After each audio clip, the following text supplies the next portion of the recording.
Good afternoon. I'm Clark Adams. I'm the Bennington Community or Town of Bennington Republican chairman here moderating the activity of the Bennington County Republican Party and holding a forum here to discuss the issues with the Republican slate for the upcoming election, to include both the House, the U.S. House of Representatives, our Vermont State Senate, and our state representative activities. I think everyone is pretty much aware that we're in a pretty conflicted time here in the state in terms of our finances, our educational system, and even issues of social concern, drugs, criminality, homelessness, all of which are not easy things to identify solutions, nor are those solutions going to be easy. Folks who represent us in our various levels of government have a pretty heavy burden to bear in trying to sort all of this out. There's, in my opinion, far too many individuals or circumstances that individuals benefit from maintaining the status quo, or even presenting the status quo as significantly worse than what it is. I am a recent entry into the political realm, being fairly new to the state of Vermont. I've only lived here full time since 2020, but I found that seeing so many things happening in our town and in our state, I was compelled to get involved, which is again why I am a member of the select board and involve myself with the Republican Party. So I will allow our panel here to introduce themselves, and each one will give you a brief introduction and a statement on their concerns and interest in running for office. And then we'll have kind of a question. I've got a few questions that were mailed in that the public would like answered, and I will present those. And of course, anyone in the audience is free to step up to the podium here and present their concerns or questions to the panel. So I'll start at the far end and work way toward me.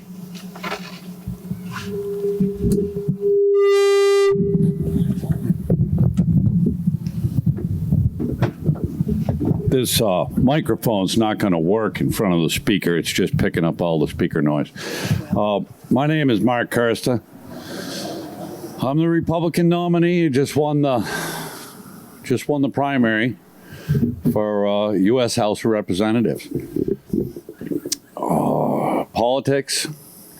I know a little bit about politics, statewide, national, international. I'm not a politician, no. As many people know, most of the politicians, the funding they get is coming from PAC money and lobbyist groups. Most of the politicians on the Republican side get little or nothing for donations.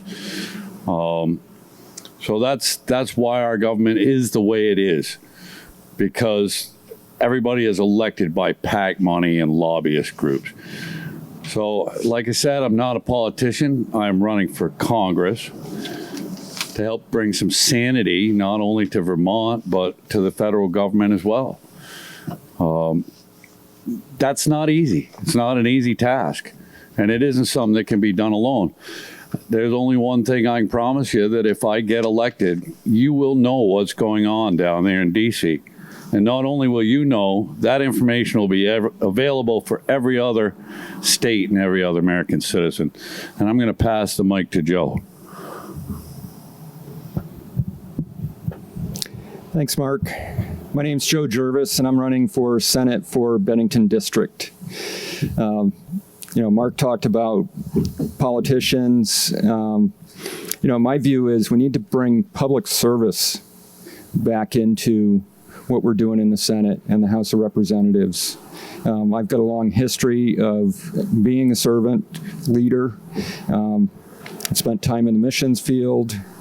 I've spent other times in leadership where it's not about me, it's about the people under me and making sure I'm supporting the people. And as an elected official, I'm there to represent the people, and that's something that's very missing today with the supermajority. I remember when we were having the debates about Senate Bill 5 a year ago, what became the Affordable Heat Act, and us as constituents had provided a lot of input to the supermajority. Supermajority said, fine, but we're going to do what we want. That's not representing the people, and we need to bring that back. So that's why I'm running, is to be a representative of the people and focus on the critical issues here that are driving away the middle class, bring back affordability to the state, bring jobs to the state, and bring housing to the state. Thanks. Thanks, Joe. I'm Spike Whitmire. I am as well running for Bennington County State Senate. And a little bit about myself. I've lived right here in southern Vermont for most of my adult life. I've been on both sides of the borders from time to time, but I love Vermont and I love Bennington. I was sitting here looking at the monument. It's like, boy, Bennington is beautiful. And I just really appreciate being a Vermonter.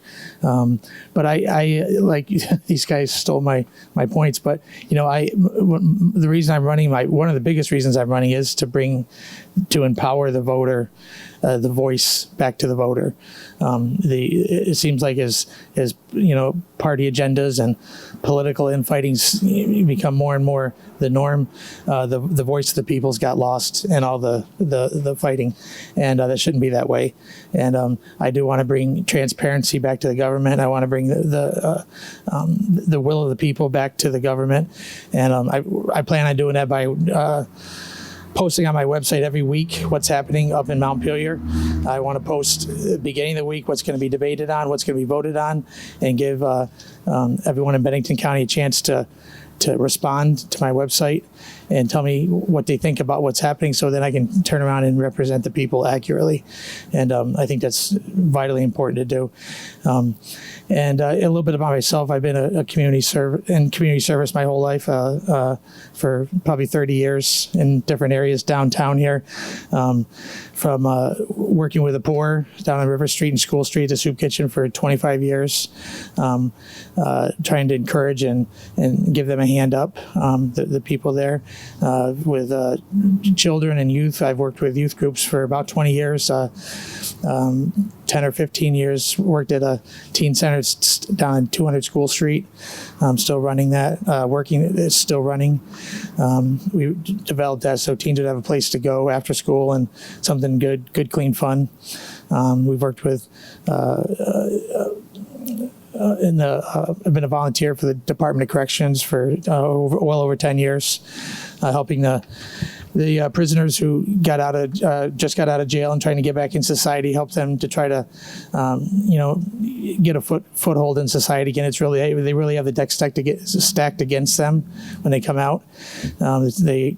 They have trouble getting housing, they have trouble getting jobs, and all too often, they get discouraged and get driven right back into the same lifestyle that they were in.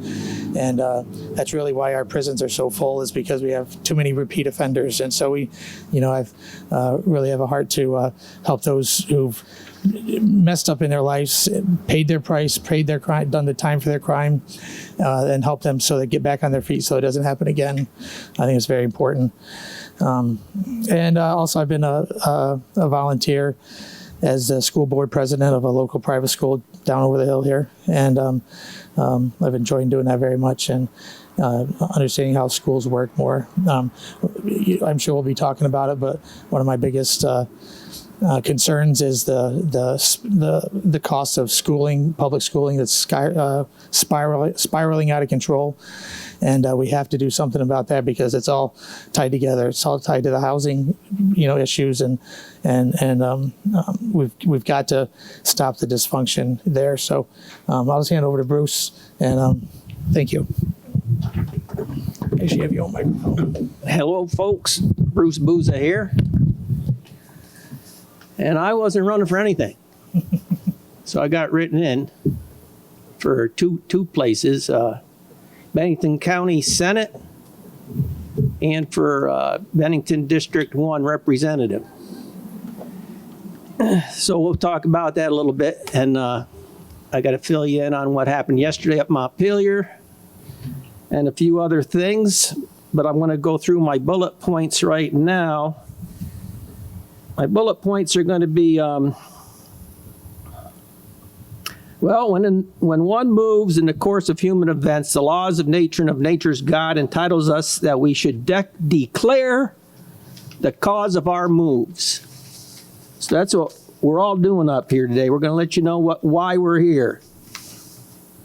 And that we were created equal and we are endowed by our Creator with certain unalienable rights, including life, liberty, and the pursuit of happiness.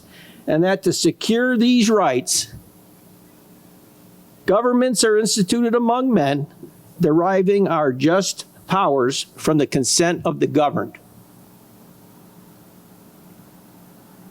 So that's it. The reason for government is to secure our rights so we can function as a people. The way I figure it, we're all capable. Let's just do what you're going to do and make this country work. And I think that's what the adversary is afraid of, letting people do what they know how to do. There's a certain fear of that. But that's not what this country's about. Some other bullet points I'll be talking about is I like to use the root cause analysis theory of searching for things to find out what's going on, what the cause is, and it's the scientific method. So one thing I want to talk about before the night's over is the definition of science and how it's used to search for the truth. Another thing I'm concerned with is the schools, whether it be the high tax rate, which I hope you all got your tax bills, or the failure of the school systems. And I'm going to give you one example. One example is what's sitting up here. I didn't run for an office. I got written in. Why? Because the blanks were empty. On the other side, they write one person in, and that's the way it is. Now, that's not a Republican form of government, and that's not a democracy.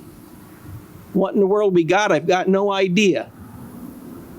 But we've got way too many blanks in the columns of nobody running for anything, whether it be for one of these offices, select board, school board, or one of the other many offices that are available. I put this on a failure of the school systems and the universities. People come out of these places of higher education and have no clue the freedoms we have in this country and how it's run. And it's not run by politicians, it's run by we the people. And it's run by the people even though the politicians try to stifle things and keep things from flowing. And that needs to change. We need people, young people, who know how their government functions, who are willing to step up. From what I've seen of people running for office, there's so many who have served in numerous offices prior, whether it be military service, fire department, police services, or other elected positions. In the town I come from, we're running out of people. You know, we take our turn, the turn goes through, we need some more people to step up. So I want to address that a little bit more than what I just said. I want to get into the culture wars, because I think this is part of the root cause of what's going on. Well, we talked about drugs in the streets, right? That's just one of the symptoms of a greater thing that's causing them. And in that effect, we're going to touch on the right to bear arms a little bit and the responsibility that goes along with that. It's not a free thing, you know. So history and civics, and I have to apologize to any Vietnam vets. Are there any here? Because I'm going to make an analogy about getting written in on the ballot. When people were asking me if they could write me in, I said, you do what you got to do. I'll deal with it afterwards. And they said, would you go?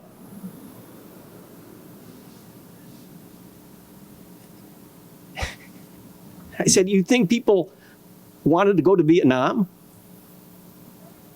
There's no concept of being drafted for a position that's empty, that needs to be full. It's like, where have we been? What have we forgotten in this land? So another thing high on my list is election integrity, which I've got a few stories for you today of what just happened the other day when we voted and since then.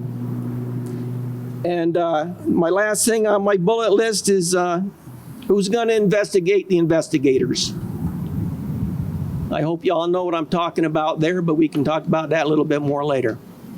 Thank you.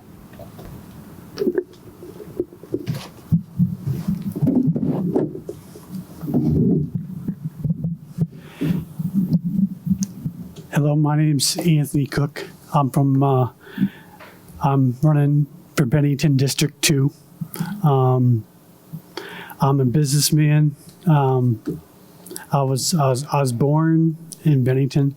I've spent over 40 years in this district, and I am also I'm a son of a minister who was a proud.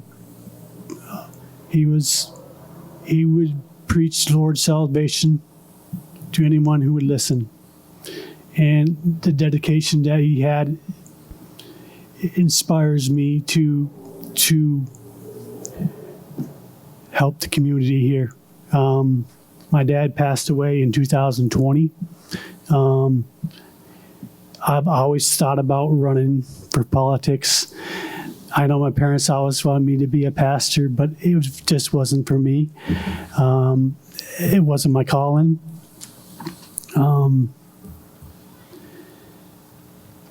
What I've seen in the past few years in this state, in this county, in this town, the middle class, the working middle class is becoming the working poor. And it doesn't have to be. You know what? In the past 2 to 4 years, Montpelier, the folks up in Montpelier, the supermajority, they've given us taxes, taxes, and taxes. Economics 101, you don't fight inflation by raising taxes. Another thing is on energy. We need affordable energy. I know they have this war on CO2 emissions, and I know a lot of people in this state believe in that, and they want to cut emissions. That's fine, but it's got to be affordable. For me, it's affordability, and also bringing back businesses to the state, and bringing the cost of living down. Housing's another one. There's so many things that in this town that could be better. It's kind of sad, but I'm glad I'm speaking up. I'm glad for the chance to go to Montpelier, because that's part of America. To represent represent your people. And I'm looking forward to the coming couple months to meeting people and running a good spirited campaign here. Thank you. Hi, I'm going to step out and let another candidate take my place here. Falls into the category of better late than never. I'll let him come up and introduce himself. Thank you.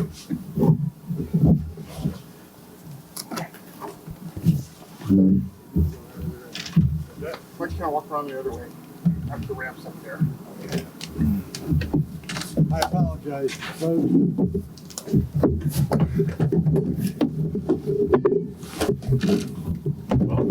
A bad tired 2-mile walk. Wow. Yeah, I got a different car. Oh. That's right. You got here right here. Apologize.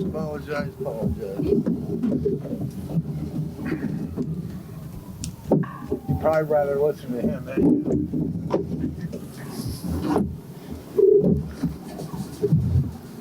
So Vic, your timing was impeccable. Anthony just finished his introduction, so your introduction's up. Okay. And I'm Victor Harwood. I'm attempting to represent Bennington 3 in the state legislature. I'm from a family, an old family here in Bennington. And I went to school here. I went to St. Joseph and Southern Vermont College. I joined the Navy after that, became an officer in the Navy, an aircraft maintenance officer, and I was a lieutenant commander when I retired. And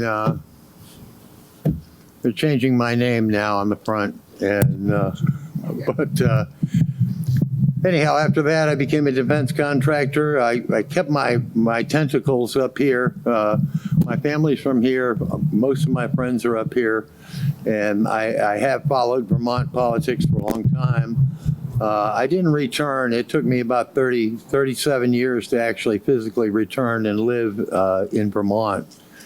And unfortunately, I've seen Vermont kind of go downhill from what I remembered back in the 70s.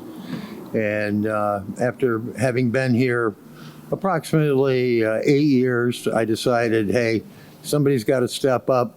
We keep having these elections that are unopposed, and I said we at least have to have some opposition, and in all probability, we might win one or two. And I told myself we've got to get rid, of the veto-proof legislature. That's not what Ethan Allen intended. That's not what Seth Warner intended. That's not what the founding people of Vermont who sweated and died in this beautiful country, and to protect their freedom, to get away from the king, and to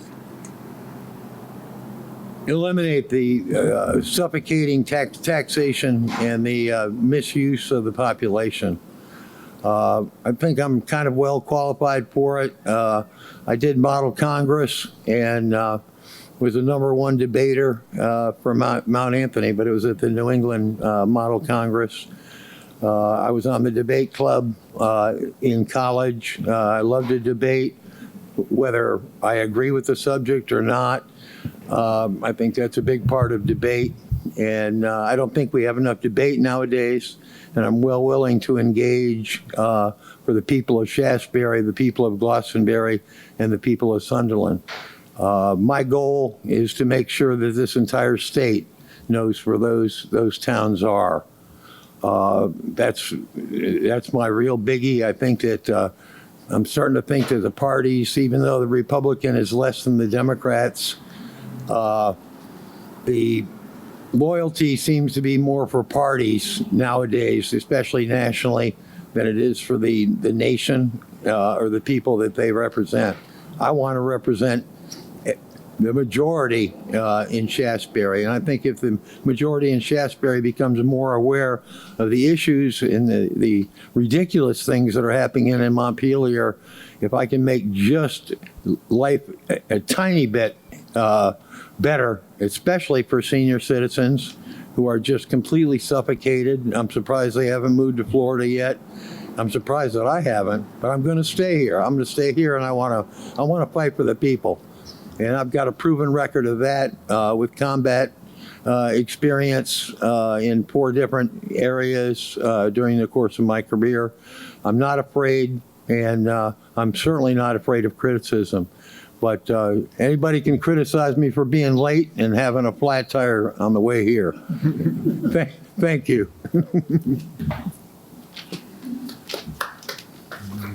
Great, thank you. what I'd like to do or progress to is, I'm going to ask open a question that any one of you please are welcome to jump in and respond to. And these questions are ones that were received by our county chair from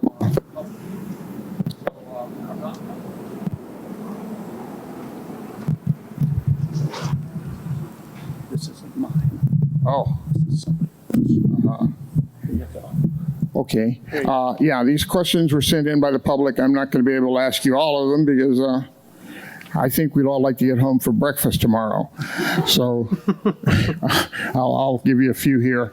So, again, open-ended. One of the big questions I hear, not just on these, but just talking to people on the streets, what would you do to encourage small business in Vermont to not only prosper, but even come here and start businesses?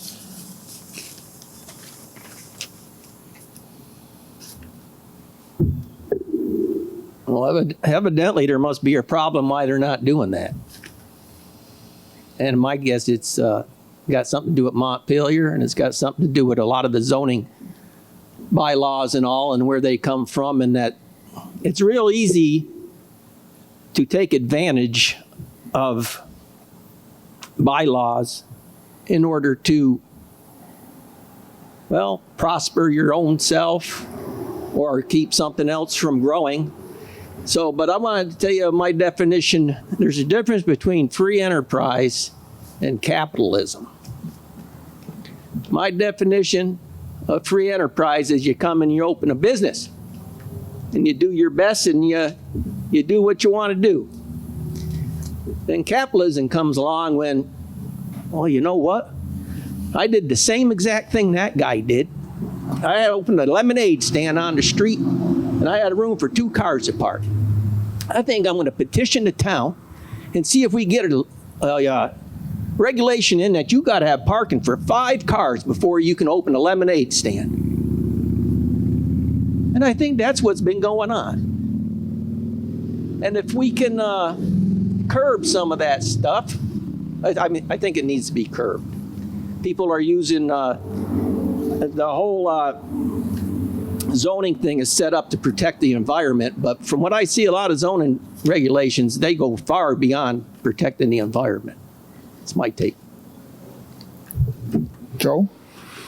The other part of it is just the tax environment in the state. You know, we're, I think, the 3rd highest state for taxation. That makes it difficult. We're working to turn our electrical grid into an unreliable grid. For prosperity, you need freely available, low-cost energy. And we're seeing a lot of legislation either in the process of being implemented or in the pipeline that's going to significantly raise the cost of that energy, which is going to have direct impact on every business existing in the state and potentially coming to the state. Can I make a point too? You know, on both of you, less regulations obviously makes it easier and more attractive for our small businesses to come here. Less taxes. If people in Bennington County have more money in their pocket, they have more money to spend in these small businesses. And so, if we want the small businesses to thrive, we need to put more money back in the pockets of Bennington's people, and we need to lower the taxes. Come November, there's going to be thousands of dollars less money in everyone's pocket when their property taxes come to their pocket. What are they going to do? Money doesn't grow on trees. They'll spend less somewhere else, which will again hurt the small businesses. So we got to do something about taxes. Anyone else have any comments? I'd like to hear from Anthony, our businessman. Yeah. Yes. You know, I believe in the power of the people, and we need our government, whether it's local, state, or federal. It has to be designed to give people the power to change. I've seen a lot of people entrepreneurs that want to open up businesses, and I say to myself, I'm not sure that's going to work, but you're putting your time and your investment into it. And you know what? Lots of times they prove me wrong. And that's a good thing, because I'm basically, yes, I am a Republican, but I am also, we would want to say, I believe in giving people the power. We need laws, for example, zoning laws.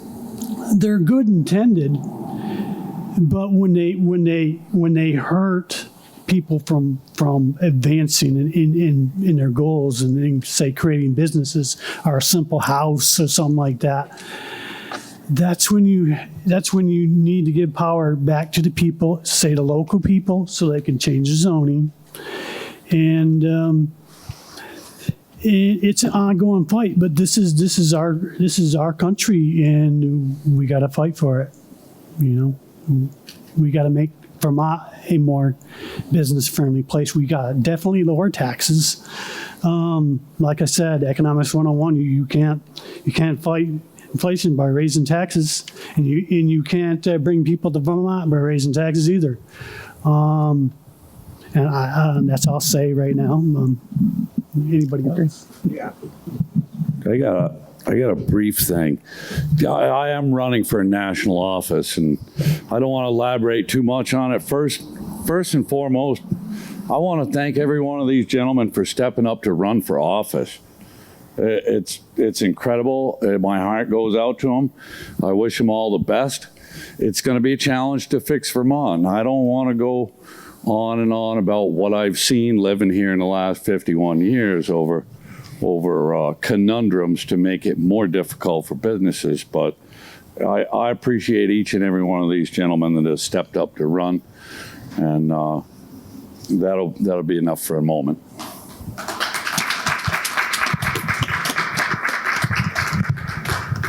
Mr. Harwood, you had something to say? Yeah, I kind of wanted to go back to my initial kind of spiel about what I left here back in '74, and I think the state was going downhill even at that point. Lots of folks that graduated from high school, went on to college, did not come back to Vermont, and the reasons being was the taxes. The suffocating taxes were a lot, and it was kind of difficult times back then. But, especially, the regulations that were coming out of Montpelier at that time. We could look out here over Bennington, and we can look at Shasberry. And I'm from Shasberry, and my roots are in Shasberry. I saw Eagle Square go away. That was a prime employer. What did it do? It went to Bermuda. Why? Because the cost of doing business up here was ridiculous, with both the taxes, the energy, the unions, which I am a huge proponent of a right-to-work law in Vermont. I think corporations, even small businesses, don't want to come here because of that. The unions have evolved, whether the people that have been propagandized with unions are 100%, for the people. Well, the unions are 100% for them. And I could care less, what the media says about that. That's a huge problem right there. But the other one is that there's a magnet. And I said it in our last forum. That magnet is for the nanny state and for people that don't want to prosper. They want to get by, but they don't want to do anything to get by. And I think that's the big killer. Everybody knows, hey, let's go to California. Let's go to Vermont. Let's go to New York. They're going to put us up in a 5-star hotel. What business wants to do that? However, I just have in the back of my mind, too, especially with small businesses, I think there's some large businesses, corporations in Vermont that are getting some kind of good tax break. Because I can't believe General Dynamics can't cover the needs of Vermont just in their profits, and I'd be really interested in their tax return. And then we have our national people. We have guys like Bernie Sanders that's saying, "Hey, socialism is the way to go." The boy has never had a job, in his life. I guess he's been a kind of a half-baked carpenter, from the words of his quote co-workers. And Mayor of Burlington, we've seen Burlington go to hell in a handbasket, but the infrastructure up there is so much better than down here. Our transportation system wasn't here. What business wants to come here, produce, make product, and not have a transportation system? You know, we should have a rail system. They should think about that maybe before they have internet for everybody. But again, I'm going to fall off my soapbox right now, but I do agree with the other gentlemen, and I also thank them for being on time to this forum this afternoon. Okay, you know, I'm looking through these questions and there's a common thread that keeps popping up on all these sheets, and it deals with the educational system here in Vermont. Questions range from concerns about cost, what we're getting for that, the low level of academic achievement, to the question of, are we educating our young people or are we indoctrinating our young people? And in your roles, should you make it to Montpelier or hopefully to DC, what would you do to address that? Or even what are your opinions or concerns about those questions? Well, real simply, I think it's the parents' job to indoctrinate their children, not the schools. And that just can't be. The school's job is to teach them, and I think we need to have excellent schools. We need to have every child taught the best that we can, but clearly it can be done more efficiently and more effectively. And to this point, you know, government and our officials have just looked at the dysfunction in the public schools and think that they can just spend more money and the problem go away. And just spending money doesn't make problems go away. It just enables the dysfunction to continue. And so we need leaders up there that will get into the schools, see what's going on, see where they can change, and make the changes, because schools, I'll tell you this very with the utmost confidence, schools can be run cheaper and more efficiently and be just as effective and have just as excellent as they are now. But we have to look into see what the problems are and quit just writing blank checks and then hoping that things will get better. Okay. No.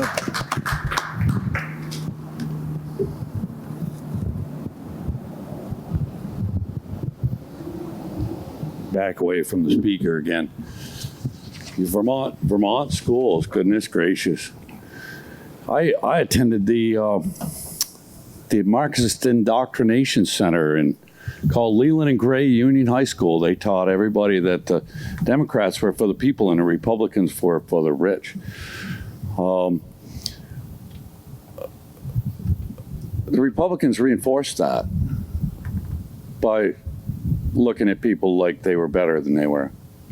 I learned that, you know, the Republicans may have different views, but they can get along even though they have different views. So I want to go to a couple of things about schools. One locally. And I'm hearing from candidates about giving the power back to the people. It's about people taking the power back themselves. You know? So constitutionally, what do we have for tools? Right? Going back to another question, when was the environmental court a constitutional body? How did that become a constitutional body? But that's off topic.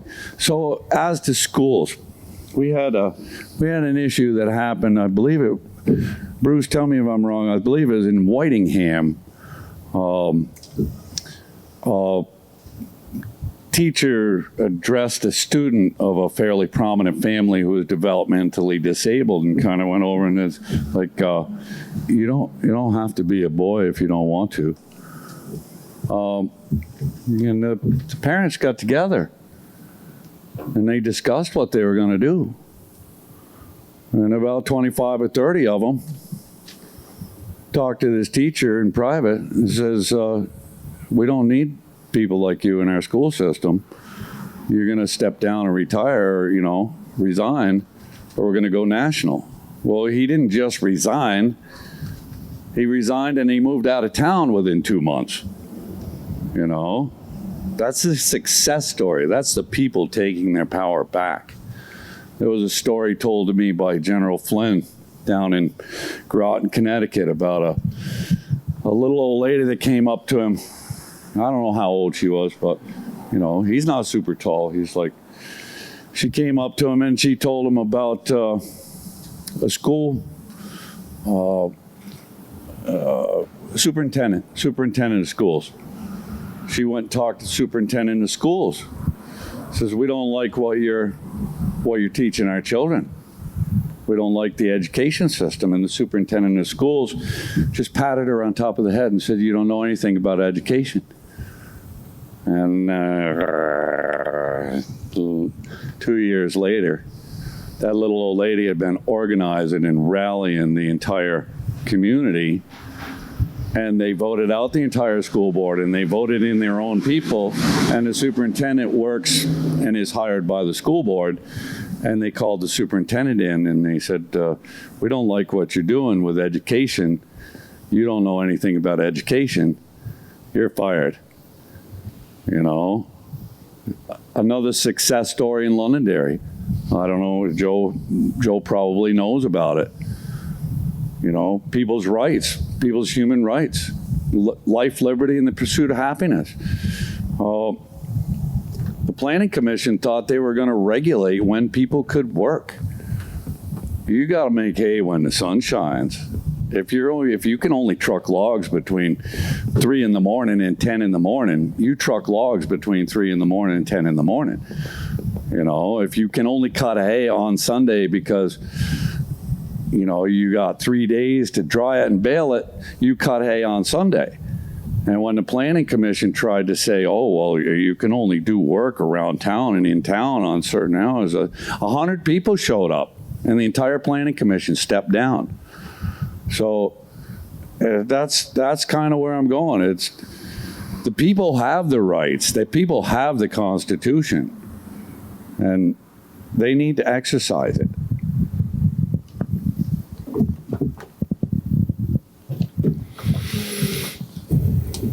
We need to bring balance back to Vermont education.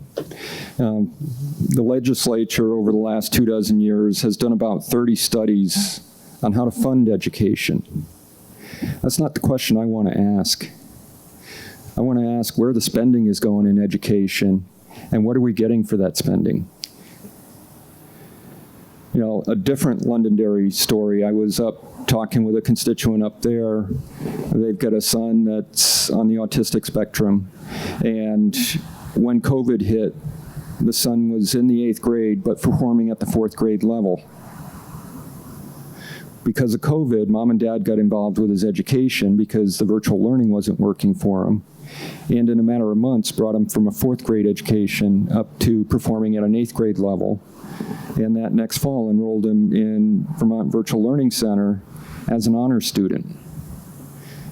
And a year later, the Vermont Virtual Learning Center is asking, how is this kid that was at a 4th grade level just over a year ago performing at an honors level here?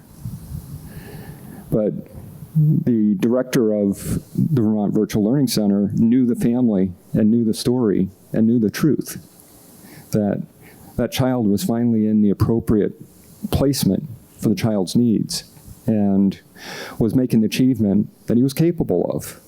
And that's what we need out of all students in the Vermont school system. We need them to be able to perform at the level that they're capable of. And today they just get pushed along and we end up with students that are graduating and can hardly read and write. And that's not what we should be paying the 2nd or 3rd highest tuition per student in the nation for. We should be expecting much better performance. And we need to dig into the system and fix the system so we get out our money's worth for what the Vermont taxpayers are putting into the system.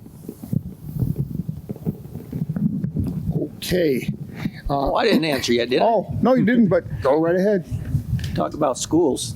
I did serve some time on the school board and was a rep to the supervisory union. Speaking of supervisory union, have y'all been up to date on the Wyndham Southwest Supervisory Union fiasco? Up in Wilmington? One person. It's really interesting. If you're wondering where all the money's going, so wasn't we. So anyway, there's quite an investigation going on up there, and from what I understand, that's not the only supervisory union in the state in that condition. But what amazes me about even that supervisory union came to the towns with a 20% tax increase this town meeting, and it got passed by every town. Now that is amazing. That's amazing. Now we're looking for where the money goes. So in regard to the indoctrination question, the way I see it, we got reading, writing, arithmetic, history, and science, and they fit on this pad, right? The rest of this sign is filled with social engineering. And that's costing a lot of money. So to answer your question to that person, I'm going to say, yeah, I agree with that person that there's a lot of social engineering and indoctrination going on in the school systems. That's what I see also. So how are we going to deal with that? Well, one of the things that got brought up already twice, when they're young, raise up a child in the way that they should go. Now, we're not the only ones who have that saying. I'm saying we. I don't know if y'all know where that saying comes from. But the other side knows that same saying. Get a hold of them children when they're young and train them up in the way you want to go. And when they're older, that's where they're going to return to. So parents, raise your children in the way you want them to go. And like I mentioned prior, you got to run for your school board. And as Mark was saying, you got to actually take control, take charge. And don't let them tell you, no, the school board is a rubber stamp for what we say because you don't know education. No, investigate it, get involved, learn the different learning aspects. And I want to say one more thing on the education thing. I know a few teachers, and they're extremely talented. All right? Extremely talented and professional in what they do. We just have to encourage them and give them the resources and not force upon them things in this greater realm of the social engineering. They don't need to be forced into that type of stuff. And one of the greatest things about COVID is when the kids were home, we were able to see what they were being indoctrinated in, so I should say, or taught, whatever you want to say. And this has been going on for a long time when the children started not bringing homework home with them for the parents to help them with. It's like, where's your homework? Oh, we don't have books anymore. Well, what in the world? You know, the parent needs to know what's being taught to the child. It's the parent's responsibility. But that's just a start. I've got all kinds of stuff on the education system that we'll probably hit on a little bit more, but later. But thank you. Okay. All right. Yeah. You know, we are a nation of immigrants. And one of the interesting things is when immigrants and their children come into this country, and they may even not know the language. But you know what happens is they end up doing well in school, and a lot of them end up going to higher education and doing well. And you got to ask yourself, why are they doing that? How are they achieving that? It's because they hold their children up to higher standards. And if you don't hold people up to higher standards, they just won't achieve them. Education is personal. Whether it's the child or the parent who needs to be involved and know what their children are learning, are the teachers that really have to be involved and want to do what they're doing. So yeah, that's what I'm trying to say is, yeah, hold people up to higher standards and they will achieve them. When you don't, they won't. And as far as education spending, You know what? We hear, ever since Act 60, we hear about education spending equity. You know, it's a new word you hear out there, equity, or equality. Equality and equity ain't the same. Equity is you working hard, doing the right things in life, and prospering. And then your neighbor who doesn't do that, you have to give it back to them. That's equity. That's not equality. We pass Act 60, the Act, I think it was 127, and a couple other acts on funding our children, making sure that the underprivileged are getting their fair share of money, but we're not. Look at our test scores. As Act 60 comes along and this equity thing goes along, our test scores have gone down. So yeah, it's nice to have money for education, but it's not everything. I guess that's all I got to say. Okay, all right, moving along. Something I'm sure a couple of you find this near and dear, the Act 18, the clean heat standards. I see people laughing. If it weren't for no standards, wouldn't have standards, right? I guess the plan is come next winter, the legislature is supposedly going to take action to move forward with actual substance as opposed to the previous just being, let's pass this and make up things as we go kind of situation. I understand it's going to be approximately $3 a gallon more on top of what we're already paying for heating oil under the provisions of Act 18. Long hill to climb, but tell us your thoughts on reversing this or somehow making this palatable to the people of Vermont. To make it palatable, we've got to start with the Global Warming Solutions Act, which put all the mandates in the first place, and put in a provision to allow anybody to sue the state of Vermont if we don't meet these legislated mandates. We've already got lawsuits incoming because of not meeting these standards that were put in place with the Global Warming Solutions Act. So we need to reform that base legislation, and we need to not approve the rules that the PUC was directed to make when Act 18 was passed last year in 2023 to finish the implementation. The PUC and the Public Services Director of Public Services, his team are well along in implementing Act 18. You'll hear from others that they didn't pass 18, they just passed a study. There's 41 pages to that law. I don't see any separation of study from implementation. That study was solely to figure out how many clean heat credits can be generated and what's the price tag. And oh, by that way, that price tag is over $1 billion a year for the next 8 years, $17.3 billion total, does not include the cost of administration and marketing for the designated agent that's actually going to run the market for those clean heat credits. So it's going to be more than that.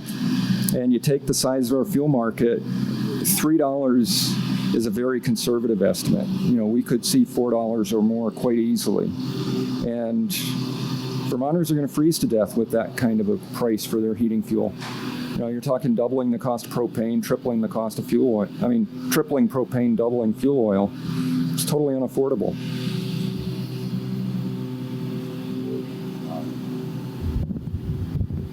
I know I got to get out. I got to get out from in front of the speaker again. I did laugh when you start asking about the clean heat standard. Lord have mercy. It was the Global Warming Solutions Act that not only my opponent, Becca Balint, but a lot of the opponents of these people jammed through in 2020. While everybody thought they were going to die of COVID, they weren't paying attention. The governor vetoed the Global Warming Solutions Act. I tried personally for 3 or 4 days to flip 5 senators, managed to flip 3, trying to uphold the governor's veto. It was bad then. It's worse now. The clean heat standard is, that's a real slap in the face to Vermonters. You know, middle class, lower income. So I'm not going to play with the data and the arguments and the dealings in state. I want to cut them off at the knees at the federal level. How many of you know for a fact, for the God's honest truth, that America has the best technology in the world to produce unlimited amount of clean energy for half the price of what we're paying now? How many of you know that? Why is that not on the media? Why are they not telling us the truth? Right? You know, whatever these so-called Democrats in our legislature, we got to cut them off at the knees. They're lying. 6th grade science. How many of you went to school and graduated 6th grade? Right? Everybody here. 6th grade science, maybe 3rd grade science. Everything green out here needs carbon to grow. The golden ages had 0.6% carbon in the golden ages when humanity flourished. We're at 0.4% carbon. They want to bring us down to 0.2% carbon. There won't be anything green left here. They're lying to you. So they're passing legislation trying to rape the people of Vermont with $3, $4 more on their fuel. Oh, we have a very stable electric grid. Well, let's everybody put in a heat pump. But we only got to go on wind and solar. But last I checked, what we're paying is 3.5 cents a kilowatt hour, and the electricity coming from the solar fields is 17.5 cents a kilowatt hour, 5 times more. So electric grid being stable, I'm laughing at the clean heat standard. These people have put a nail in their own coffin, and the citizens are catching on, and eventually the media is going to report the truth. And I want to see to that in Washington, D.C., because I don't like lies and propaganda being spewed by the media. Not at all.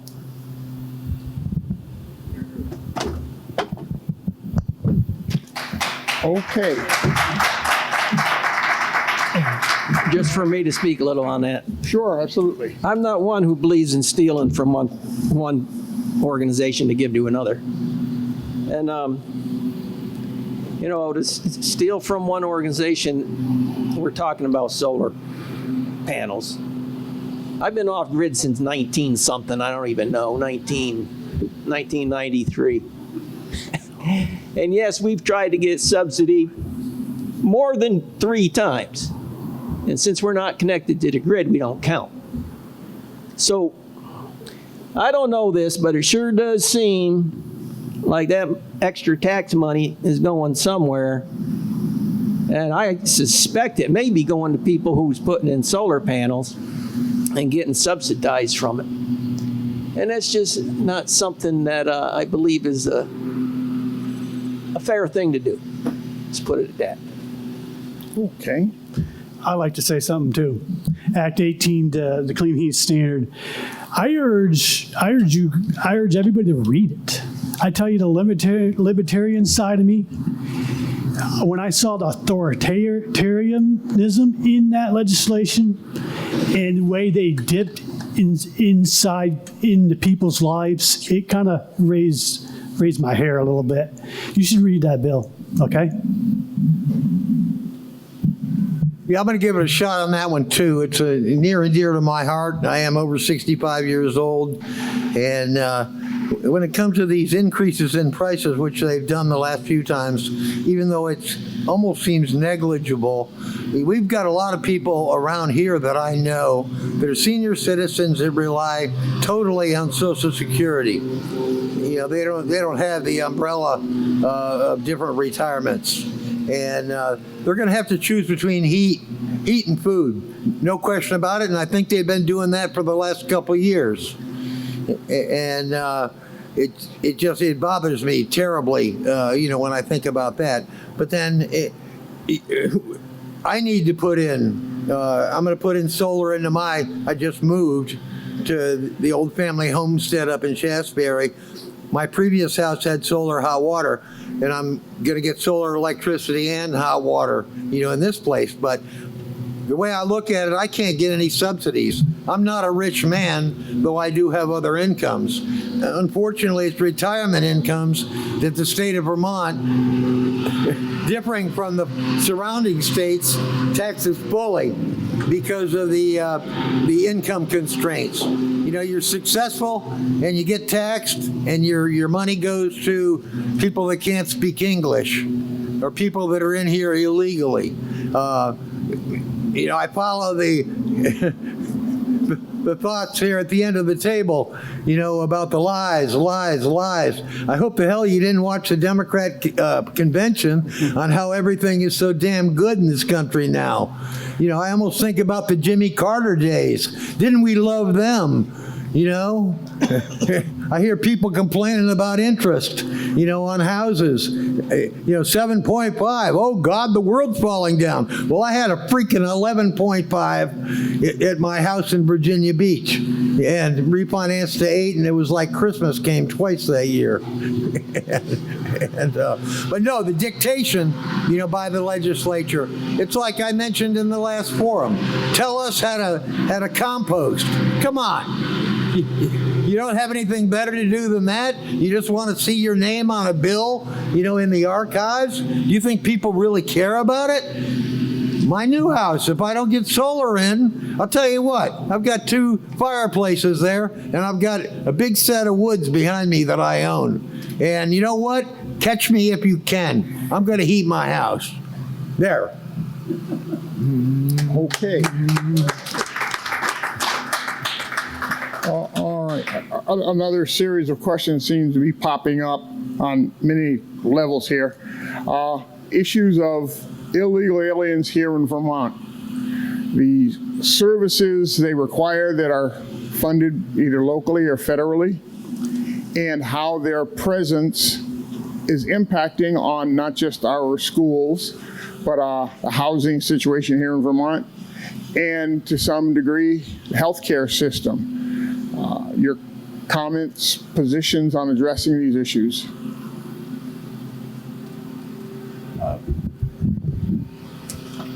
Well, a few things. I think number one, we haven't talked about it yet, but we need to support our police. So those illegal immigrants that happen to be dangerous, the ones that are, you know, our police have what they need to protect us and keep us safe.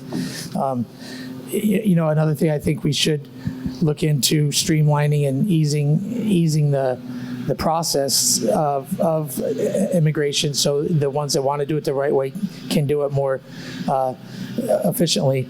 I know I've known a number of them that it's taken years and years and years to do it the right way. And we want, you know, if you come to America and you believe in America and you want to stay in America and you want to do it the right way, it should be easier to do in a lot of ways.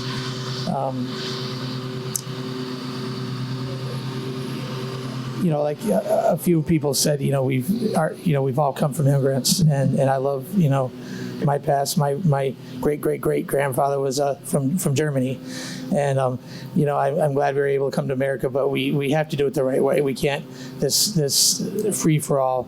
It's dangerous. It's not fair to those who want to do it the right way, and we need to change that.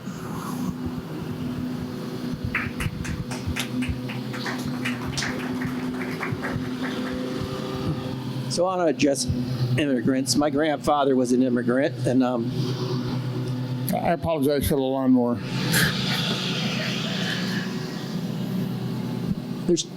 Well, there's many types of things, but I'll narrow it down to two. There's immigrants who want to be Americans, and there's immigrants who want to destroy America. And we need to differentiate between the two.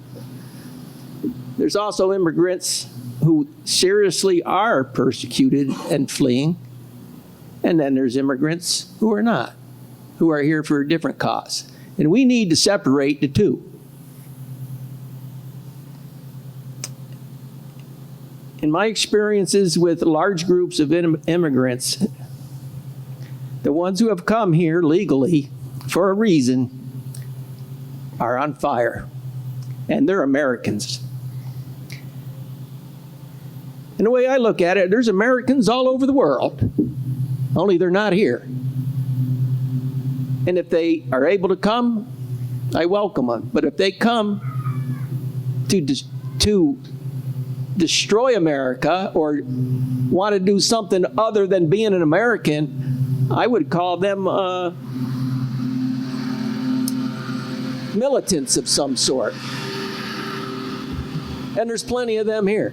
I mean, how can we, I don't think anybody can deny that there's some. If you want to deny it, just look at some of the, well, go down and look at the World Trade Center. But part of our challenge is working with the federal government.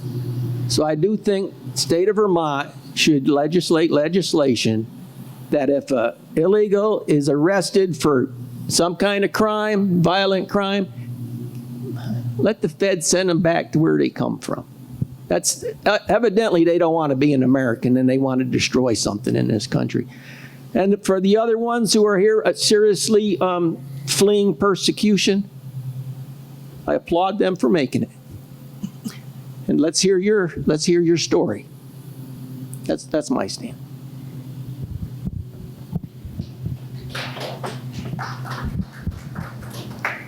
Go Bruce Booza. Love it. Immigrants. I actually went to the southern border. Went down there in May of 22. May 17th of 22 and stayed there 26 to 28 hours. I didn't go down there as a candidate to gaslight. I went down there to find out what was going on. It was absolutely horrible.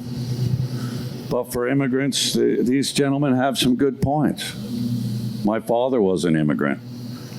He earned his citizenship in America fighting in Korea. Everybody that's white here was an immigrant at one time or another. But if you don't have secure borders, you don't have a country.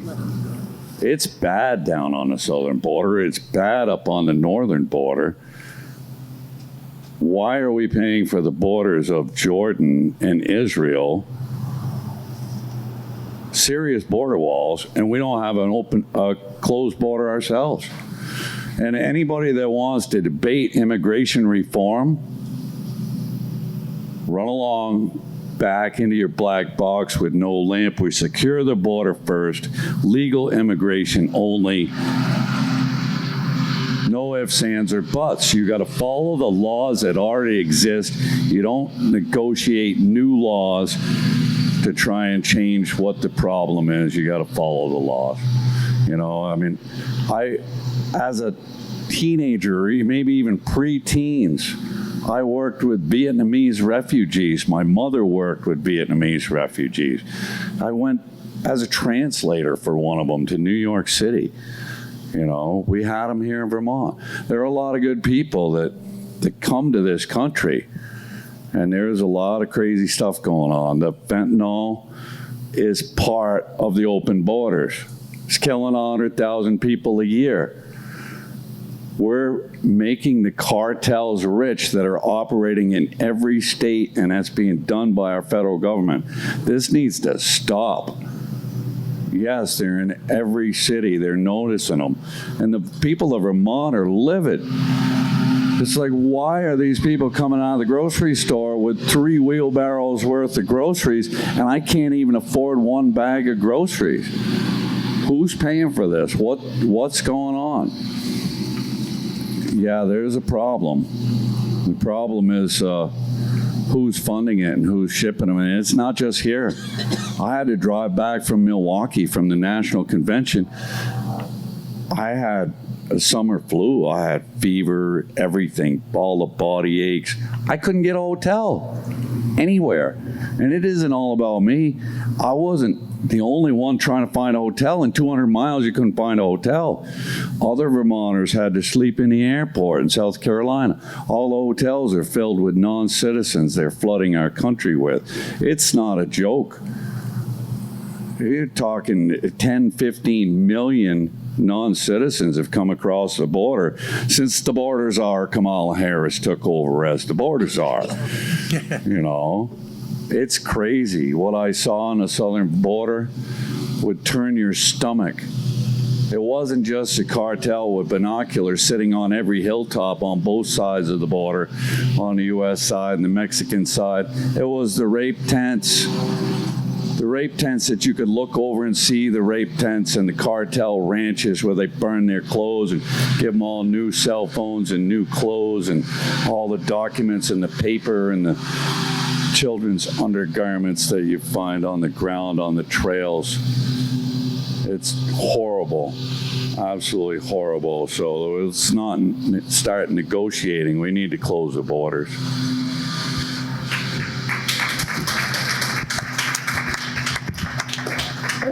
Oh, okay, you know, that kind of leads us into some more questions here. Here in Vermont, the level of criminality associated with the drug trade, coupled with our, I would determine, less than aggressive judiciary and laws in this state in dealing with young criminals, young interstate criminals.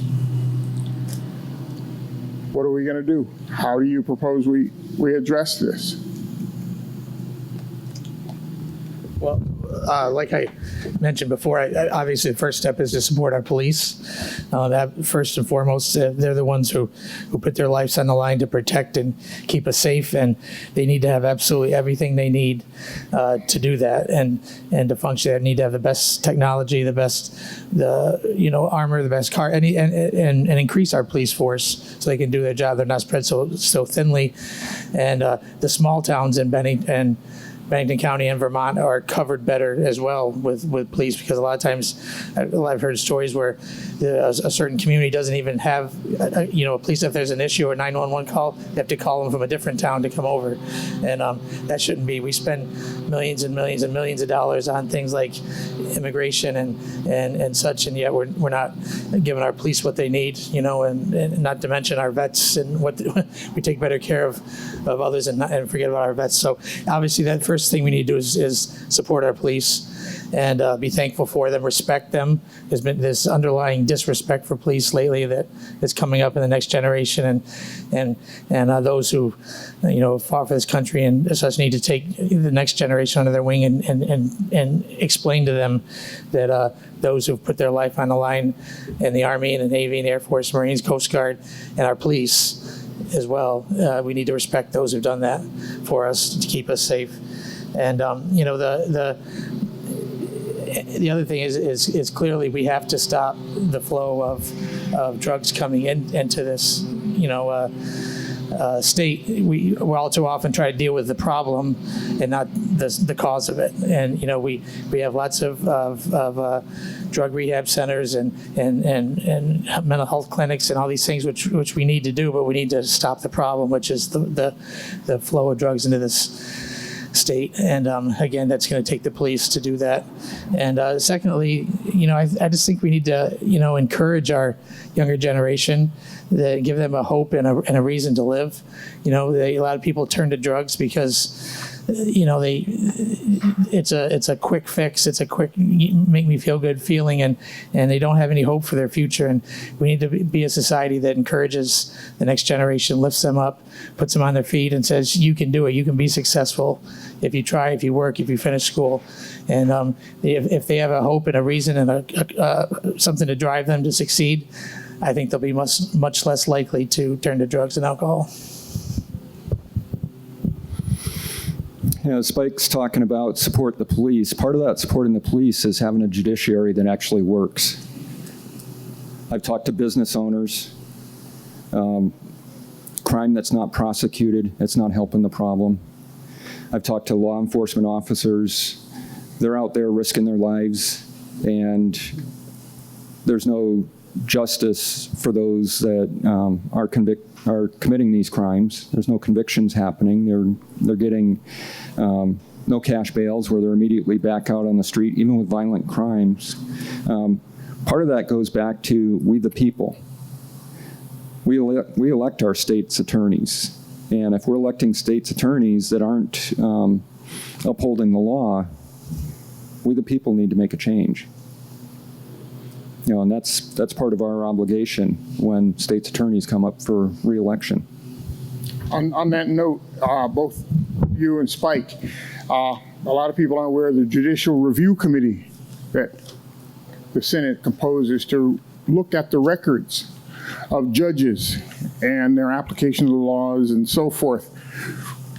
How would you seek to be on that committee and work to hold judges more accountable for their mild, if any, punishment our offenders face? Can I answer that? Part of the role of the government is to protect the freedom of the people, and making sure the judiciary is working is part of that, protecting the people. So I'd be willing to serve if asked. All of the committee assignments in the Senate, the Committee on Committees is responsible for those committee assignments. And part of that comes back to who is the lieutenant governor in this state. The lieutenant governor is the chair of committees. So if we're not happy with who's on the committees, we need to look at who we're voting for lieutenant governor in this state. And to that as well, whatever committee I would be put on, God willing, I want to bring accountability to it. And obviously into the judicial system, they need accountability just as much as any of the other ones. So I want to bring transparency and accountability. We need to see what's happening, what's going on, and make sure we make changes to do that. Okay. I want to pipe in on this too. I'd serve on that committee. That'd be pretty good thing to do. Great. I want to address the drugs, and I want to include child trafficking in the discussion. That should not be forgotten.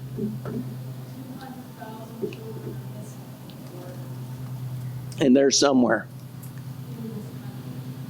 So I would have to say we really need to work with the police. We brought up the police, but I want to bring up something that's missing in the police, and something of concern also. Something that's missing. When I was a kid in high school, I knew Sock Rossman, Frank Pesci, and the sheriff, Paul Proper. And they knew me. Not because I broke any laws. It's because they were there. They were around. They'd come to school and say hello. They'd be at events. They'd be part of the community. And you know, that changed one day. All of a sudden, they all got transferred. It's like, where'd they go? Not the sheriff. The sheriff was still there, but the state troopers all got transferred. Well, they're being too friendly with the community. Yeah, they're the guys who called my mom, right? Too friendly. But the whole deal, plus, in addition to that, you know, I don't know anybody from my town or the neighboring two towns who have joined the deputy department. And it would really be a good thing to have that interaction and know what's going on, because to deal with these problems of the drugs and the sex trafficking and all, you know, we're talking about people that wear bulletproof vests for a reason. And beside that, there's people who need to infiltrate And it's a very dangerous situation, but it's not going to be fixed if there's not people who know what's going on, so to say. And we got to support that and understand, but at the same time, not violate people's rights with somebody being overzealous and thinking they're more than what they are. They are still subservient to the people. They're our servants. And they need to realize that. And they're there to protect us, not to harass people. And there are situations around, even in Bennington, where that's happened. And if we can get rid of that and be protectors, keepers of the peace, and draw a relationship with the people, it would certainly help the situation out. Any other? Okay, we'll move along here. I got a little bit. Oh, sure. Go right ahead, Mark, please. I don't want to be long-winded about this. No. I just don't. Crime. Don't you know crime is down? When they don't prosecute crime, they don't have crimes on the record. So they can tell you that crime is down under their administration. This is happening. Vermonters know that's not true. And a curiosity, I don't know how many citizens know that our legislature in Vermont passed legislation that sheriffs can no longer deputize people if need be. And I think there's a lot of deputy sheriffs that don't know that, but the sheriffs do. And that happened under the Super Democrat majority. So why is the question? I'll pass on that. Good question. Okay. Shifting gears, something that we all hear about regularly in this state, and that is a housing crises. I hear a lot of talk about housing crises, but I'm still waiting to see action. Your thoughts?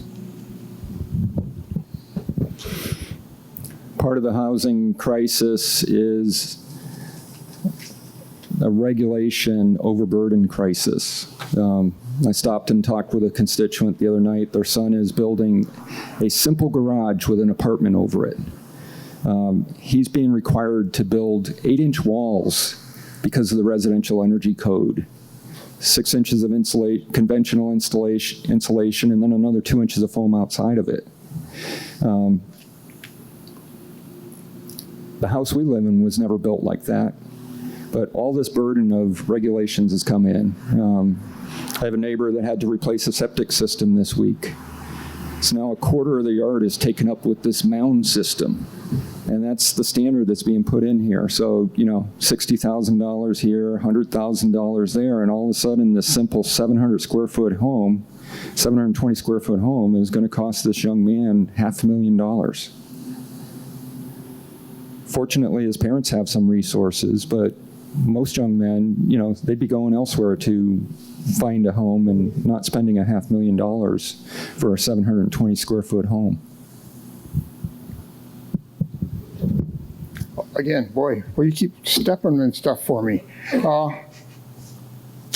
Vermont, our young people, a lot of gray hair here. State's graying. Our young people, what can we do to keep them or even to attract them?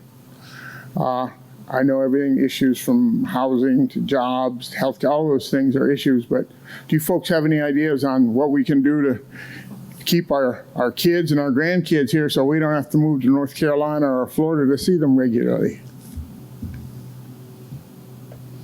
Well, I got a couple reasons there from experience. I had a daughter move to down south. I think I'll start with why I came here. I came here for a job, but I knew where I was coming, and I kind of looked here for a job.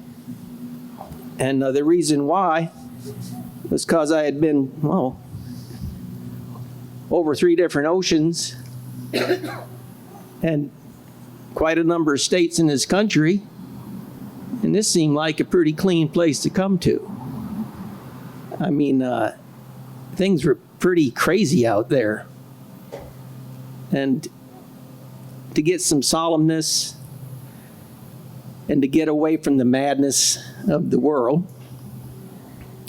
And that's how, I got quite a bit of friends around, and a lot of them did the same thing. We live up there in the hills. We like to be left alone. Why I'm here, I know why, because people are fed up. And the most severe thing they're fed up with, from what I see, and the reason my daughter moved south, was she needed to go find some fellowship of people who believe in God. And it was hard to do up here. And the school system was very combative towards that. And she had to get her kids out of here. We talked about this indoctrination earlier. Well, it happened. And just recently, I know another family who did the exact same thing. Only they went farther.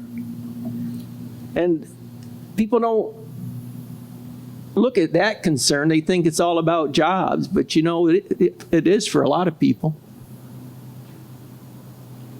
But when people feel their faith is being attacked in the public school system and other places,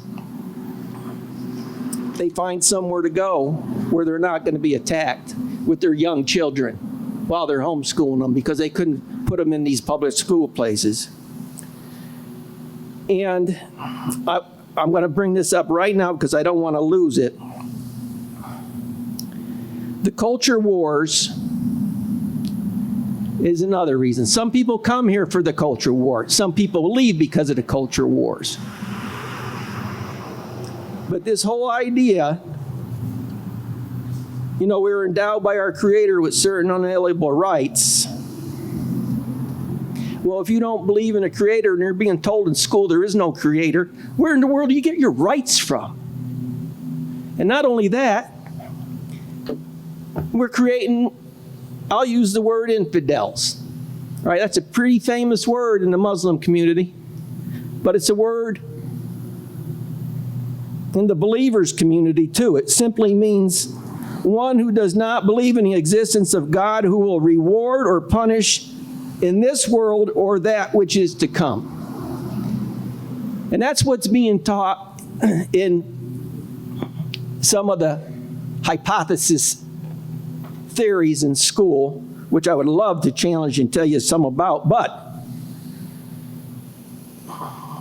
that concept of I can do whatever I want and I don't have to answer to anyone is what brought forth this sign hanging in the election halls the other day.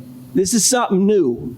They're so scared that you cannot practice your constitutional right to defend yourself and carry your sidearm and practice your constitutional right to vote. You have to choose between one or the other according to this law, which is not really a law because it's unconstitutional, but we have to deal with this. Now, in accordance with this, the big problem that kicked this stuff all off was that shooter up in Rutland who threatened to shoot the Rutland school system. Do y'all remember that? It weren't that long ago. It was in 2018. In his phone call that got reported, he said about shooting up the school, he said, it's just natural selection taken up a notch. All right? He didn't have to answer to anybody. Even if he got killed, he wouldn't have to answer to anybody. It's the definition of an infidel. And, well, that answers your question. Why I know a few people who have left the state. They just can't take it. And have gone to seek fellowship other places. But this is a major problem, and it goes on. And, well, there's more to be said, but I'll end with that. Okay. Anyone else have any Okay. input? You know what? This state, we're an awful small state, and we are a very poor state. And in this country, it's good that we can be mobile and move around like that. You know what? That's competition. And if our rent's too high and our jobs aren't paying and people want to move out, that's our problem. That's what we have to do. We have to make Vermont attractive again. You know what I mean? You need higher paying jobs. You need because a lot of young people, what young people do is they hopefully get married and have kids. And Vermont's a great place to have kids. You know, it's a great scenic place to be. They just need a reason to be here. You know. Can I add something to that too? Just one idea I have in response to your question about how do we keep our young people here when they grow up. I would support it and try to develop more school options that would steer some of our kids into the trades. There's a real shortage for plumbers, electricians, carpenters, if there's a lot of kids that if we got them in the right field, the field they felt comfortable in, they're very talented, and help develop them while they're going through high school into carpenters and plumbers and electricians, and then help them get apprenticeships when they graduate. I think that would lock them into our communities and right out of the gate give them really good high paying jobs that make them want to stay here.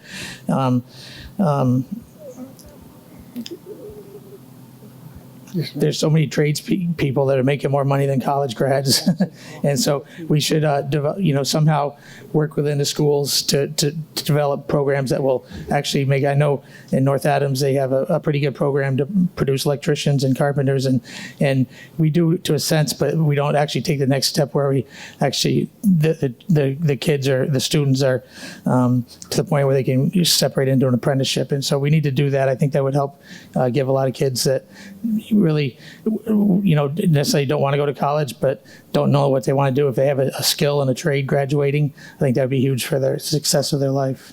Mr. Harwood. So, yeah, Mr. Harwood, I know you're a guy who works with your hands for a living. Along the same lines, with the other speakers, the draw to Vermont. I came back because of my roots. I've said it a whole bunch of times. That was my main impetus. My main impetus was to be my mom's next door neighbor for the last 10 years of her life, and that was important to me. And my mother-in-law is in Williamstown at 94 years old. That was important to my wife and myself. Now, anything else as far as over quintupling my taxes, my property taxes, and having them kill my nest egg are all detriments. Like I said before in my conversation, I left here in the mid-'70s, and we could look out over Bennington and we could see filled factory buildings, we could see woodworking, we could see furniture, we could see all kinds of jobs around here. I think all your diehard batteries came out of the bottom of Harwood Hill. Had Eveready, we had the only two things now I think are NSK up here, and I haven't figured out the relationship there and why they even exist in Bennington, Vermont. I did some subcontracting work for them, and it seems like a really good company, and come on here at the bottom of the hill. To me, that's all that's left. Arlington had woodworking, we had textiles, all of that stuff went overseas. And I want to get back to I've had a lot of people tell me, hey, I wouldn't go to Vermont. They're one of those closed shop states. And again, the unions, I really have a big problem with the unions, if you haven't noticed before. And but the winters and the price of gas, my kids come up here, and they've come up here for the entirety of their lives because the grandparents were here. And every time, all of them noticed on the way up through, look at the price of gas, Dad, look at the price of gas. You want to move back here? I go, yeah. Well, you're kind of nuts, Dad. And I go, sometimes I think that, but, getting back here, though, and we sit in this forum, and everybody's got a background. And obviously, the other guys have stepped up, and I know there's girls that either have stepped up or should step. I don't discriminate at all, there, and we have to change it. We were talking a little bit ago about state's attorneys. I brought it up in the judicial system, and I've got to back up on it because I've been holding back. But at Carol's house, I mentioned a night where I called 911. It wound up being disarmed and had automatic weapons on me, and sent a letter to the state's attorney, which she has never responded to. Anybody that wants a copy of that letter, I'd like to share it with you because it involves violation of my Second and Fourth Amendment rights, and it was very specific in this letter, and she did not squat. I had Dave Durfee, my opponent in this election, tell me the state, and Dave helped me out a little bit. Well, he helped me out quite a bit, and he's a good guy. But he said the state's attorneys really don't have a boss. And you know what? I think he's right, and I think they need one. Maybe this judicial review is the answer. Sign me up for it to be number one and in charge. I'll be the MC. Thank you. All right. I got a little short. Short. Amen to that, Spike. What you had to say about trades. We were taught and told from everybody under the sun that you never be anything if you don't go to college. All our lives. And I want to remind people that Abraham Lincoln had a third grade education. And that Frederick Douglass, an escaped slave, became an advisor to 7 different presidents. So anybody wants to go into the trades, that's a good thing. And I'm not bashing people who've been to college, but this liberal indoctrination is not what it's cracked up to be. Mr. Harwood mentioned some things. Some of the other folks about businesses, manufacturing facilities that are no longer with us, that are now offshore. One of the big moves now, and I think Vermont's not really big on the idea of manufacturing, which of course I don't think is ever going to come back in its past glory. But the STEM industry, trying to get high-tech engineering type organizations in our state. It's been my observation that it's not easy. Those companies aren't being hunted down and solicited to come to Vermont. Should you folks make it up to Montpelier, or please, Mr. Mark's case, to DC, what are your plans or your thoughts on the idea of Vermont aggressively recruiting these high-tech industries, basically clean industries, pay well, expand the tax base of the state into our state? That seems to be something that's lacking on the part of this state, any efforts to actually bring businesses here. You mind? Can I answer that? Sure, absolutely. Why would you want to come to Vermont rather than Texas or Tennessee? Oh, again, what can you guys in Montpelier do to make people want to come to Vermont instead of Texas? That's what I'm wondering. What can we do, or what do you folks hope to do to make businesses want to come to Vermont? Or Vermont going out looking for them? Somebody said something the other day. I asked them, and they go, you're the first person who ever asked me that, and I think I'll do it. So I don't hear Vermont asking businesses to come here. It's all about taking their money away from them. In other words, taxes, I do believe. Again, the question is, what your recommendations? What can we do to invite them, and when they get here, to make them feel welcome and want to stay and want to grow here? Well, you can give them a tax deal. That would be a good deal. Again, I mentioned General Dynamics. I'd like to see those tax returns and say, we're gonna give you a real cut on taxes, at least for like a 10-year period, and that might be a magnet. But then the people, how about the employees of the companies, that we're trying to get here? They'll be having a tough time with getting employees or bringing employees with them if they're moving. Because do I really want to come to the number 3 per capita tax state in the country? When I'm down here in, sunny Arkansas or somewhere? Fuel prices, they want to raise up, how are you going to heat your factory? There's all negatives. I really don't have an answer, just a comment, I'm sorry. I spent 30 years working in the tech industry, and you look at what's going on in tech right now. A lot of it is very large data centers. Large data centers take a lot of power, and they want reliable power. Solar is not going to work for them as the full solution because you get in the winter, sun's only shining 8 hours a day on good days. So, part of the answer is we need to be business friendly, and what we're doing with the Global Warming Solutions Act is anything but, because it's putting our power system at great risk. We need to reverse that in order to be attractive to these high-tech companies that have enormous power demands. Be nice to see where we decommissioned our nuclear power plants, see some of these fourth-generation nuclear plants be put in there. They're smaller, they're more... Yeah, absolutely. Smaller, more efficient. They reuse some of the spent fuel from the previous generations. We're talking about solar and wind being clean energy. But, these are the plastic bottles of the energy industry, because everything is disposable. Your wind turbines, within 10 years, you got to rebuild the turbine, you got to put new blades on it. And the blades aren't recyclable. They get cut up and hauled off and buried in the desert someplace. And solar panels, pretty similar too, that they're degrading and, 10 to 15 years down the road, especially with the tax, the way the tax structure is for power companies, they're needing to be refreshed as well. Whereas more conventional power plants, 40, 50-year lifetime, if not longer. So much more efficient.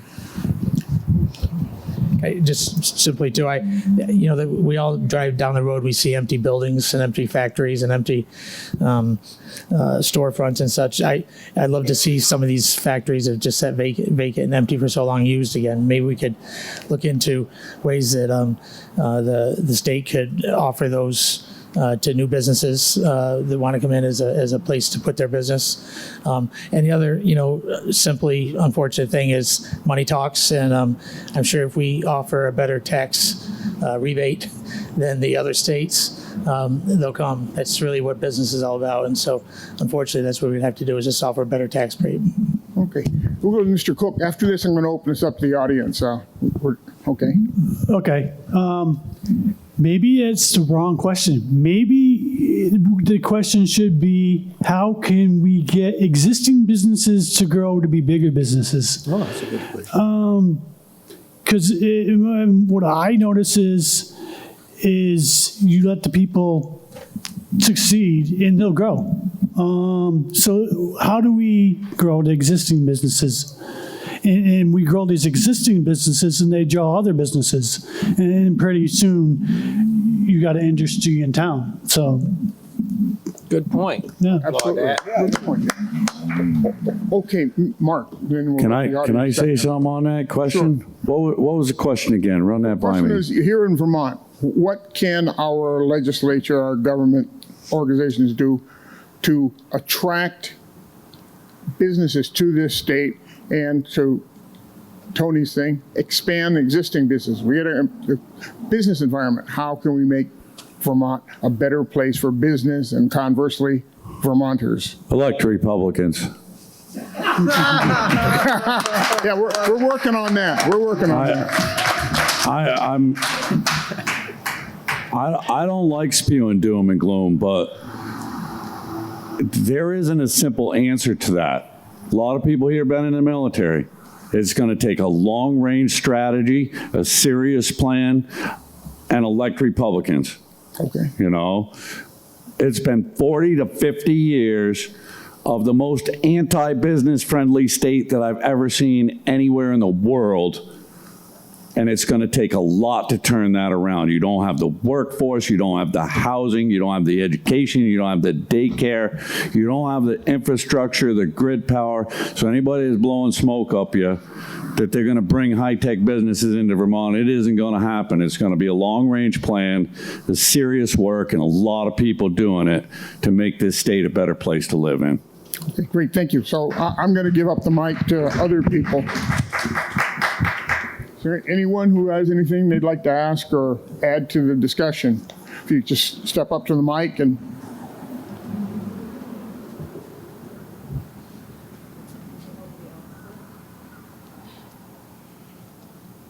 I'm a public school teacher. So Mark, I'm just going to ask you to say childcare versus daycare. That way you're going to reach a bigger base. Also, I've been in and out of the public system, and I've worked in nonprofit for over 20 years. My biggest concern is children. 70% of Americans' children are processed food people. Vermont is not quite there yet, but the school I work for feeds them processed food. The pharmaceutical system is against children. The border is against children. I have written to senators, legislatures, and I get the carbon copy response, like they respond to everybody the same way. So I'm hoping that all of you will communicate if you're elected and when you're elected. And also, I would like to know, how can we change, what are your priorities in education? I know we have to redo the whole program basically, but I don't see how you can have employees in Vermont, people that want to stay in Vermont, if you can't even feed and educate children. Is that a question? That was a question, wasn't it? I think so. God bless you. How are you all feeling about RFK Jr. being the Health and Human Services Director for the United States of America? That should address some of your problems. I think that's going to echo down into Vermont. Better food, et cetera, et cetera. That it'll probably touch on the FDA and a whole bunch of manufacturing as well. And then your education, well, that should go back to the state, shouldn't it? Was it the National Board of Education? I'm not a union member. Well, I think the state should be able to decide what they teach in their schools. States, districts, local school district superintendents, but not be mandated and dictated. Go off on a tangent. What were we doing sending $10 million to Pakistan for gender studies? Or how much some of the countries in Africa that we sanctioned because they wouldn't teach a certain agenda in their schools. There's going to be changes. Get ready. Keep on smiling. And can I just bring up something I'm going to anyway? Might as well, right? Who that? Booza. Oh, that was your wife. Nobody asked, yes, that was my wife. Nobody asked about election integrity. I just want to touch on it. There are plenty of holes in this book of Vermont election laws, and there's plenty more now that this went through. My biggest concern with this is that I only lost last time by 20 votes.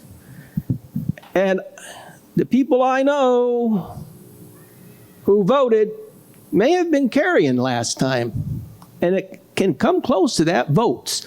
So I consider this election interference myself, violating someone's rights, either choose this or choose that, either you vote or you let go of your other right. Now, I went to Montpelier yesterday to take care of some business, and I just mentioned earlier that I won the Bennington County Senate seat alongside of Joe. Actually, I beat him in Stanford. I don't know if he knew that. And anyway, for the rep seat, I got sent in the mail verification that I had been written in. For the Senate seat, I did not. The rep seat came from the representative district, one of the clerks. The Bennington one, when I went and asked in Montpelier, they said, oh, that should have came from your county clerk. So Monday I'm going to go find out where my notification is because I had a reply to it by yesterday. Now, in regard to that, I got nominated for Bennington County Senate seat on the Republican ticket. I declined that yesterday, and I am going to support Spike for that position. So I'll be supporting Joe and Spike for the state Senate positions, as I have declined, and that should be blank on the Republican ticket come election time, unless there's some kind of snafu in the next 4 days, which we're keeping an eye on things. So I just wanted to let you all know that. I thank the people who wrote me in for that position, and I think they were on board with this, and I just need to tell them that's why. Vote for Spike instead of me. Thank you. Thank you, Bruce, for that. I really appreciate your endorsement. You know, you're a new friend to me. I met you a few weeks ago, but I feel like I've known you forever. And you're a good guy, and you're a real patriot. And so I'll do you good. Thanks, brother. And all my friends that are voting for Joe and I in Pownell, make sure you vote for him too, because he deserves to be in Montpelier. Stanford, Reedsboro, Searsburg, Yep. and Woodford. Amen. And Yep. for you guys, Wilmington. Don't forget Wilmington. Right. We'll get you over there. Yeah. Thanks for the endorsement, Bruce. I'm going to go back to the question earlier on education and some of these other things that are going on in the country.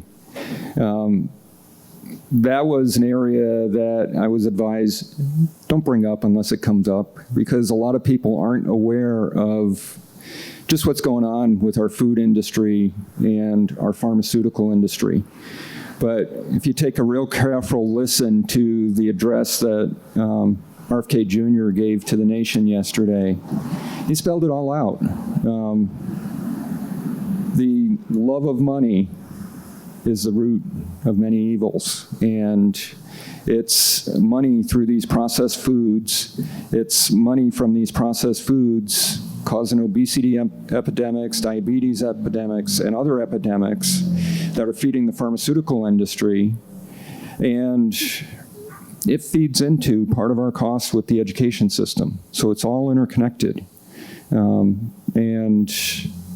I applaud the research that RFK Jr. has done over the last 20 years as he studied this. And as Mark said, whether he goes in as the Secretary of Health and Human Services or Attorney General or whatever positioning he's got in the administration, there's some real serious issues that need further illumination for the American people, and then solutions so that we have a healthy America.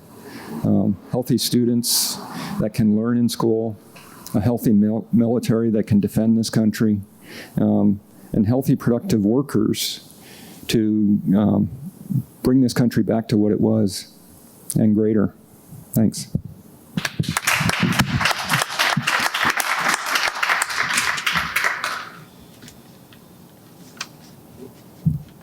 Anyone else have any other questions, concerns, comments?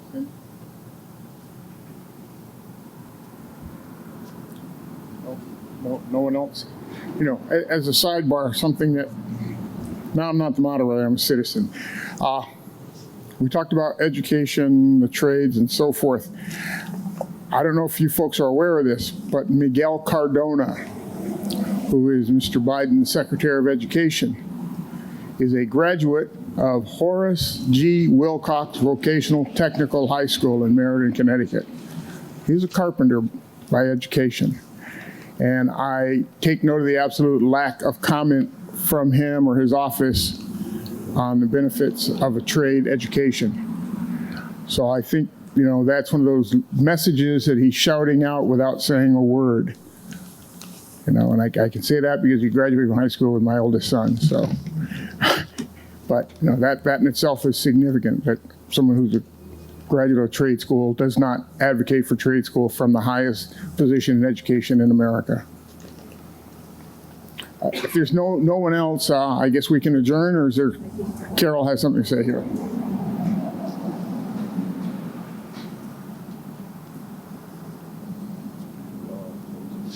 First, I want to thank all of you for coming, and I'd like to thank all of you for working. And this is just the beginning. So no, we will have something going on in September, October, and whatever. So it's just the beginning of your work effort. I want to thank everybody for coming.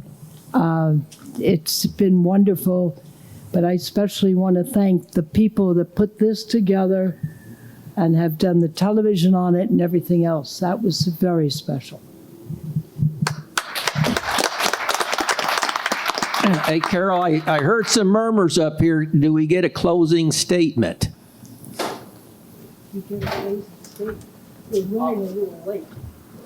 We're running late, but in my selfish mind, it's never too late to speak up about issues that are important to our country and our people. So if you got something to say, have at it. But Carol may shut me down, but.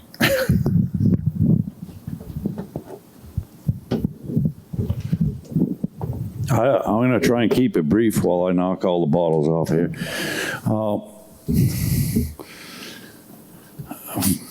We have an interesting situation here. The people of the nation and the people of the state believe that we are very much divided. And what I've seen in the last 3 years traveling around the country are common values. Just like people polled to get this Get Real thing, I've seen it in every state I've been in, is common values. You got a far radical left and a far radical right that are a bunch of loudmouths, and mostly 80% of the people have common values. And John Clark in 2020 brought somebody up here from Louisiana that wrote a book and did some research and taught on common values. It was about Frederick Douglass Republicans. And then he was doing that, teaching about common values. I don't know what Joe's seen. I had a friend that just ran in California, and he found exactly the same thing. In an LA suburb running, 80% of the people had common values. So I want to close with that. And, basically we need to get people out to vote, and for success, we got a young man up north in Lamoille County. He registered his entire family. We're talking cousins, aunts, uncles, like about 50 of them. 24-year-old man, he says, you're all going to get registered. We got to start voting, and we need to turn out to vote, because most people do have common values. If you can turn out to vote, just briefly, we got a guy running for a House rep in Windsor County, named V.L. Coffin. He stood at the polls and guarded the polls in Iraq for 3 different elections where 95% of the people turned out to vote, with suicide bombers at the polling place and snipers trying to suppress voters and IEDs beside the road. Those people risked their lives because they wanted freedom that bad. We need to get the people out of Vermont out to turn out to vote. All those ones that are hiding in the hills, that want to be left alone, there's a lot of them. We need to turn them out to vote. Thank you.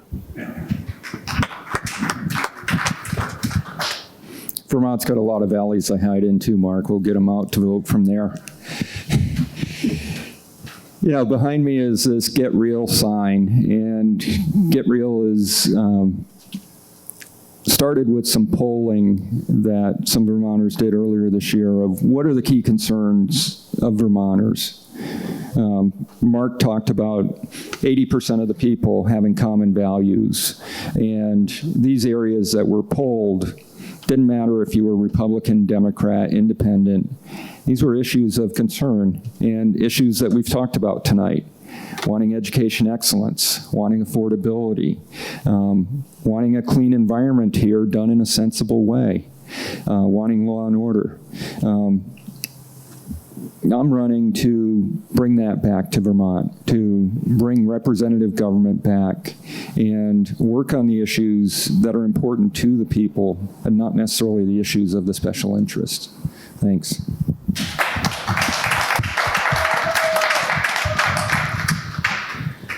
Just briefly, the people of Bennington County need to have a greater voice in government. We need officials that will lay aside partisan politics and accurately represent the will of the people.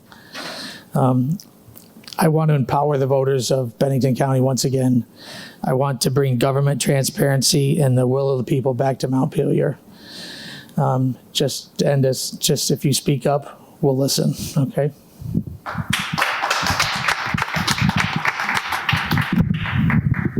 So I didn't really tell you who I am. You heard a little bit about being on the other side of 3 oceans. But beside that, recently, the job I was working on 2 weeks ago, I've been translating ancient documents, ancient Hebrew documents into modern Hebrew documents so we could research them online with search engines. And that's been my retirement job. Prior to that, I did 35 years or so working for hydroelectric power up in the Deerfield River Valley. My job there was started at the bottom and worked on up. My job ended up being controls tech, and my specialty was working on the governors. So I know how a governor works, mechanical governor, electronic governor, and on voltage regulation. So I know how regulation works, at least electricity regulation and voltage. But one thing important about the governor is there's 3 aspects that bring you up to speed and control your load. One of them is, where do you want to go? It's a differential. Let's call it proportional. This is where I want to go. The other thing, the integration, is how fast you want to get there. And this is what you see in politics of, well, it doesn't succeed the first time, I'll do it again, I'll do it again, I'll do it again. It doesn't matter if it takes 50 years, we'll just stick with it. That's the integration. The other aspect is the inverse derivative, which is extremely important. The derivative is used in 2 ways. One way, forward, it's to kick the unit, get it spinning from a stop position. We need some forward derivative. But the other aspect, once it gets spinning, it watches the change of rate of speed. And it is an inverse derivative, meaning, whoa, you're spinning too fast, you're going to break the shaft. This breaking of the shaft, I think, is where we are in Vermont, without having an inverse derivative. Enough people to say, whoa, and uphold the vetoes of the governor. And that's one of the goals of the people who are running here, to have a little bit of the other aspect to things instead of one-party rule. One-party rule doesn't really work because eventually it's going to break the machine. Thank you.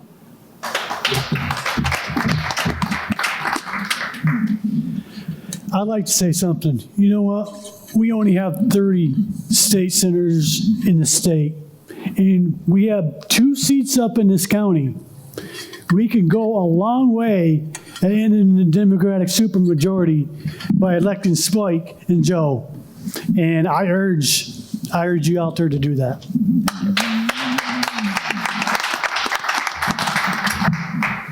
That was the key right there. Energize the electorate. Voter apathy has been a consistent problem. People have given up. And all of us need to get out there, energize the people, talk positively. Don't sit there and complain. Let's have some solutions. I know in the education thing, I get elected representative, I'm going to go to school. I'm going to go down here to my alma mater, and I'm going to go to some history classes. And they better be teaching civics, and they better be teaching what a Second Amendment is all about, what a Fourth Amendment is all about, and what a First Amendment is about. And they better be teaching state capitals and even foreign, but let's stick with the Founding Fathers. Let's stop Ethan Allen from spinning in his grave. That's my biggest goal. Thank you, and good night.